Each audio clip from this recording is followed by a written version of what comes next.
Una, yung batayan na kung bakit 10 pesos doon sa laki ng itinaas, na ay halos umabot tayo ng 170 per liter sa diesel at 120 sa presyo ng gasolina.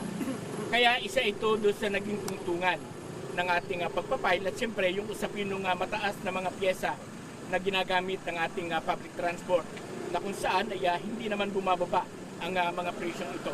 Kaya isa ito doon sa naging tungtungan ng ating pagpapile.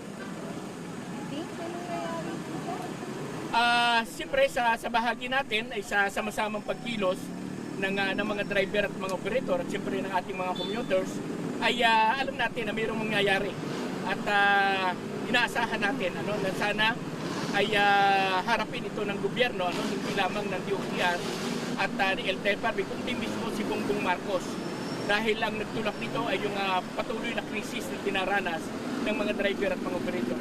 Ang layunin ay hindi pa para dun sa usapin ng umangat ang buhay ng mga driver, kundi para maibsan yung mas malaking halagang nawala ng kita ng ating mga driver. Sa ngayon ay halos umaabot na lamang ng 200 to 300 pesos yung naiuwi sa loob ng 12 to 18 hours na napamamasada ng ating mga driver. Kulang at kulang na kung saan ay doon sa pangangailangan ng kanilang pamilya. Provisional or permanent? Permanent ang natin hanggat patuloy na tumataas yung presyo ng petrolyo.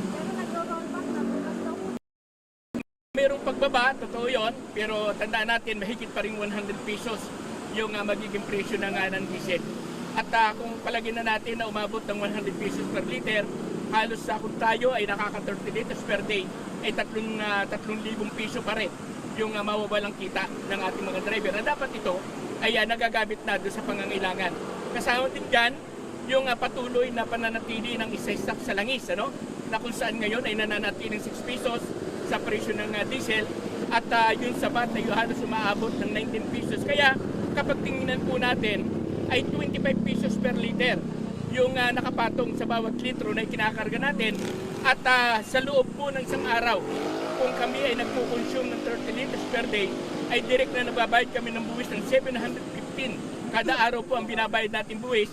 At pag sa loob ng isang taon, pag tinignan po natin, ay malutong pong 150,000 ang ibinabayad ng buwis ng mga driver at mga operator.